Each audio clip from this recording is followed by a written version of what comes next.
Good afternoon, everyone. Thank you for being here. On September 13th, 2024, Massachusetts State Trooper Enrique Delgado Garcia died while training to become a Massachusetts State Trooper. He sought to become a state trooper to fulfill his dream of serving and protecting the people of the Commonwealth of Massachusetts. Shortly after Enrique's death and after consultation with Worcester District Attorney Joe Early, I appointed an independent investigator, Attorney David Meyer, to review the facts surrounding Enrique's death. I want to thank Enrique's family, his friends, his fellow trainees, and the public for their tremendous patience as this process unfolded. I know that to some, this process has felt long and opaque. Independent investigations are careful and thorough by necessity. In order to maintain the integrity of their process, certain aspects cannot be shared with the public. That confidentiality is by design to ensure fairness for everyone involved. Enrique was a public servant. He began his career in the Worcester District Attorney's Office as a victim witness advocate.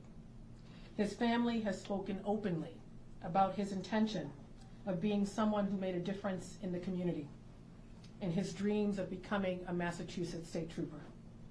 He was a son, a brother, an uncle, and a friend. And Enrique should be alive today. Given the extraordinary nature of these events and the complexity of this case, it was necessary to appoint an independent outside investigator.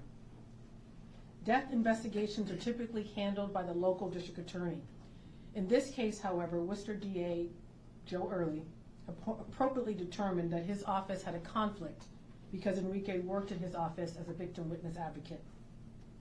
Following conversations with DA Early, we determined that Enrique and his family deserved an investigation that was completely impartial and devoid of any perception or appearance of conflict. That's why I appointed Attorney Meyer. Attorney Meyer has extensive experience both as a prosecutor and a defense attorney, including 12 years in the Suffolk County District Attorney's Office, where he supervised, investigated, and prosecuted death investigations within Suffolk County. He has since served as partner at Todd & Weld. In this case, David investigated the facts of Enrique's death and the circumstances that surrounded it, just as my office or any other district attorney's office and its investigators would have done. My office was briefed about the investigation along the way and provided logistical support. Because of the design of the investigation, Attorney Meyer had his own independent team to conduct the investigation, and he had full autonomy in making investigatory and charging decisions in this case, which he will discuss shortly. I am grateful to Attorney Meyer for his thorough efforts to follow the facts and to seek accountability to those responsible for Enrique's death. In no way is this investigation and the charges it has yielded a condemnation of all law enforcement. The men and women who choose to serve, protect our communities, often in difficult and dangerous circumstances. Our law enforcement members, including those who serve in my very office, are essential to public safety and the rule of law. I know just how much the Commonwealth benefits from the men and women in uniform who serve the public because I see it up close every day. Many officers go beyond their law enforcement jobs, mentoring young people, supporting community programs, actively working in our communities in a very challenging time to build trust. Their service deserves respect and recognition. And just as they protect us, it is our responsibility to ensure that our aspiring officers at the Massachusetts Police Training Academy are protected from preventable harms and to seek accountability when serious incidents occur. There is nothing more serious than the loss of a life. We can both honor the men and women who serve while also still ensuring accountability within a system, especially when someone dies. Lastly, while Attorney Meyer's investigation focused on Enrique's death, there must be serious discussion and action with respect to reforms. I know that the State Police Colonel, Jeffrey Noble, has already undertaken efforts to effectuate change, and I'm grateful to him, and I look forward to supporting him in those endeavors going forward. Because this is an ongoing legal matter, there may be some questions that I cannot answer. In order to preserve the integrity of Attorney Meyer's case, we appreciate your continued patience, and at this time, I'd like to turn over the podium to Attorney David Meyer.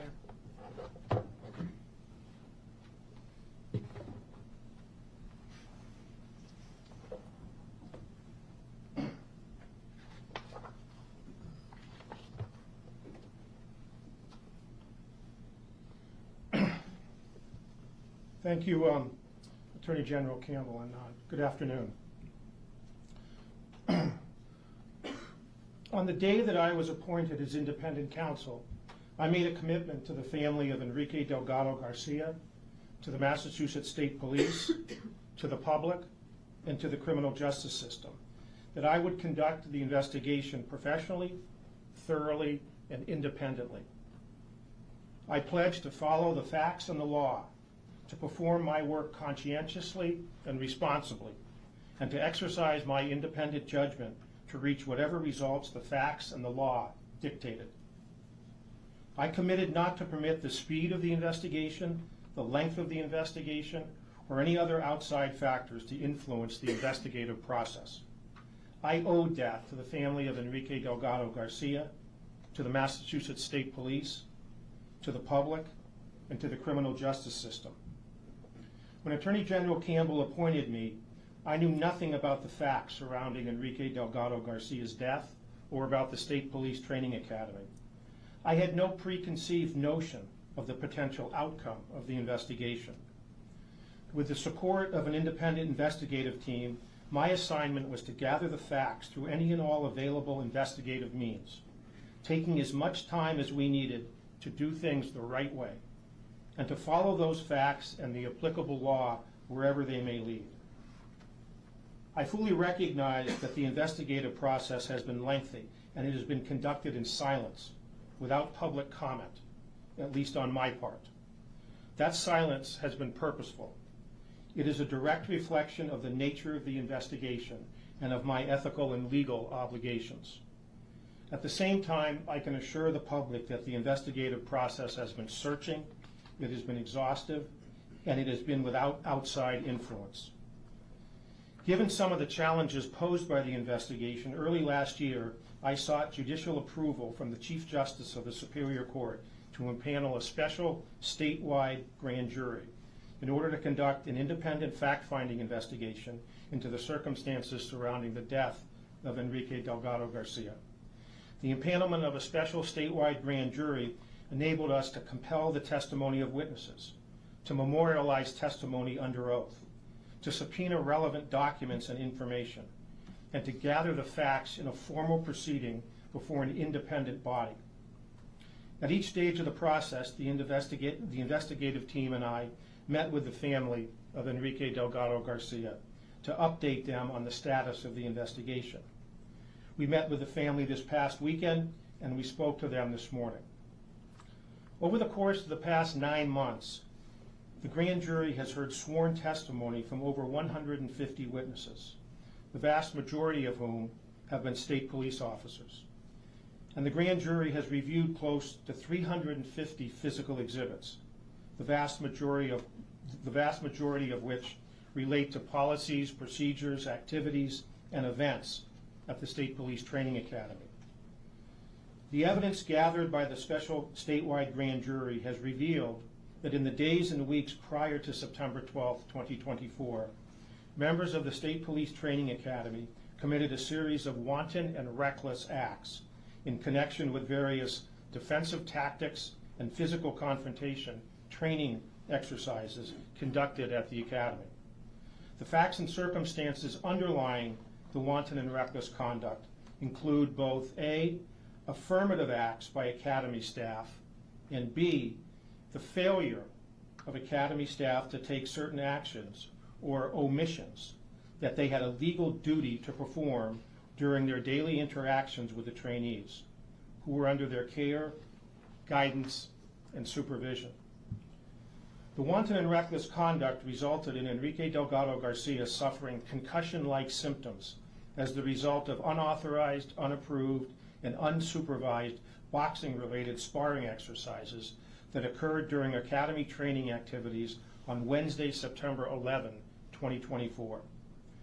The wanton and reckless conduct culminated in Enrique Delgado Garcia suffering multiple blunt force injuries to the head and massive brain bleeding as the result of the failure of academy staff to intervene and bring a stop to a competitive boxing match between Mr. Delgado Garcia and a fellow trainee that occurred during academy training activities the following morning on Thursday, September 12, 2024. Mr. Delgado Garcia died the following day, September 13, 2024, as a result of the head injuries sustained during the recruit-on-recruit boxing match that Thursday morning. Based upon the facts and the law, the evidence gathered by the grand jury compels criminal prosecution of certain members of the Academy's Defensive Tactics Unit, the supervisor of the unit, and 3 full-time instructors. These individuals engaged in ongoing interactions with Enrique Delgado Garcia on September 11, when he suffered concussion-like symptoms, and on September 12, when he was knocked unconscious. These individuals also had direct management and direct control over the physical training exercises themselves. Factually and legally, each of these individuals owed a duty of care to Enrique Delgado Garcia and to his fellow trainees. Each of them interacted with Mr. Delgado Garcia and his fellow trainees on a daily basis. And each of them committed a series of wanton and reckless acts and omissions that resulted in Enrique Delgado Garcia's death. Given their roles and responsibilities on the Defensive Tactics Unit and their control over the training exercises, the wanton and reckless conduct committed by these individuals violated 2 criminal statutes in particular. General Laws, Chapter 265, Section 40, alleging the crime of causing serious bodily injury to a person participating in a training program involving physical exercise, and General Laws, Chapter 265, Section 13, alleging the crime of involuntary manslaughter. In addition, the evidence demonstrated that when the supervisor of the Defensive Tactics Unit was asked specifically under oath before the grand jury when it was that she first learned about Enrique Delgado Garcia's concussion-like symptoms, she repeatedly responded falsely. Given the circumstances of this investigation and the nature of the information at issue, her testimony before the grand jury violated General Laws, Chapter 268, Section 1, alleging the crime of perjury. Now, each of these charges are merely accusations. Each of these individuals is presumed to be innocent unless and until proven guilty in a court of law. These individuals have not been and will not be arrested. I have requested that the court issue a summons for their appearance at an arraignment hearing to be scheduled in the near future in coordination with the court and with their individual attorneys. With respect to each of these charges and each of these individuals, I have intentionally not referred to any of the specific underlying facts that were gathered and considered by the grand jury. Given my ethical and legal obligations, this is neither the appropriate time nor place to do so. Given the paramilitary structure of the State Police Training Academy, various members of the Academy command staff have the authority and the ability to address many of the circumstances surrounding Enrique Delgado Garcia's death.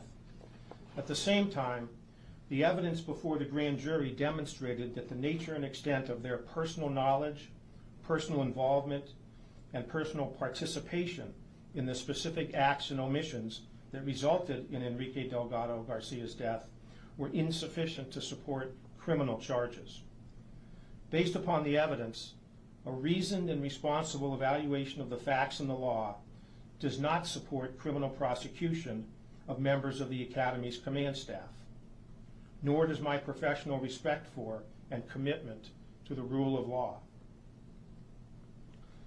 Insofar as I have shared with you generally that certain wanton and reckless acts and omissions compel the criminal prosecution of certain members of the Academy's Defensive Tactics Unit, I want to ensure that certain additional facts are made abundantly clear. Based upon the testimony and the exhibits before the grand jury, there is no evidence that Enrique Delgado Garcia was targeted in any way. There is no evidence that anyone, Academy staff, fellow trainees, or any others, harbored any personal animosity towards Enrique Delgado Garcia. There is no evidence that anyone acted with deliberation, premeditation, or malice. One final comment. I take no personal satisfaction, none, from where these facts have led. But I am confident that the investigative team and I have carried out our assignment professionally, responsibly, and independently. And I am confident that we have done so the right way and for the right reasons. Thank you.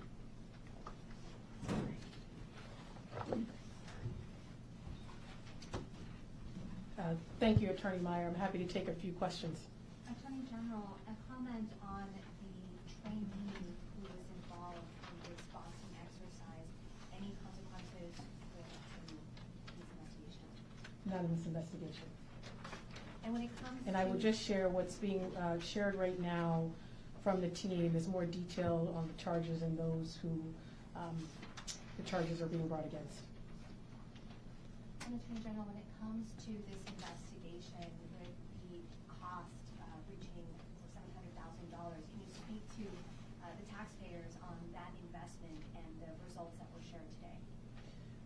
So my job in this case, given the conflict that existed for DA Early, was to ensure that the family got an independent investigation that would be thorough, that would be handled well, with integrity, a standard of excellence, and devoid of any conflict or appearance of conflict. By reputation and integrity, David was one of the folks I considered and ultimately hired him knowing he would do a thorough job. A thorough job in following the facts, the law, and of course reporting to the public where appropriate where his investigation has led, which he's done today. He gets nothing out of this. He charged below market rate to ensure that a thorough investigation was done, and that's exactly what happened here, and that's what the family deserved. Do you expect there to be any kind of report issued about non-criminal findings? Like Attorney Meyer mentioned, that there might not be cause to prosecute other folks, but just do we get more information about what all was going on? So it's an ongoing investigation, and as it unfolds, Attorney Meyer, and where appropriate, either together or separately, will continue to update the public on what can be shared. It's obviously an ongoing investigation, so we have to be extremely careful.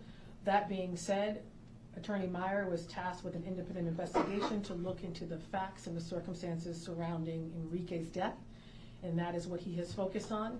In addition to that, I also think it's equally important that the administration, EOPS, MSP, which I know Colonel Noble is already doing, look at reforms to bring about. I know that is underway, and I fully support the Colonel in those endeavors as they go forward. And of course, as more becomes public and able to share, I will do that. What is the current status of these members? Are they currently on the force, or are they on leave? That's a question for MSP. Are you able to share where they will be summoned and who will be taking over the case or who will be leading the case? The indictments were just unsealed this morning, and as I indicated, we just had an opportunity to meet with the family over the weekend and again this morning, and the court process will then undertake, and as I said, I've been in contact with counsel for each of these four individuals, and we will coordinate with the court to schedule an arraignment hearing in the near future. David, can you expand a little bit on the perjury charge? What I know you can't go into too many underlying facts, but how serious is that in your mind, a sergeant committing a perjury on this? Well, I'm not gonna offer any of my personal opinions, respectfully. I think I outlined, within my ethical and legal, parameters and obligations, what the allegations are. And everything else will play out in court. A.G. Last Campbell, how about question. you? Do you want to comment on a state police sergeant committing perjury allegedly in this case? I would just echo what Attorney Myers echoed to ensure that this case continues to unfold, respecting the rights of all involved, and of course due process. More will be shared as it unfolds in the courts, and he will share more when that's appropriate. Do you have That's the any last specific question, guys. suggestions? Thanks, everyone.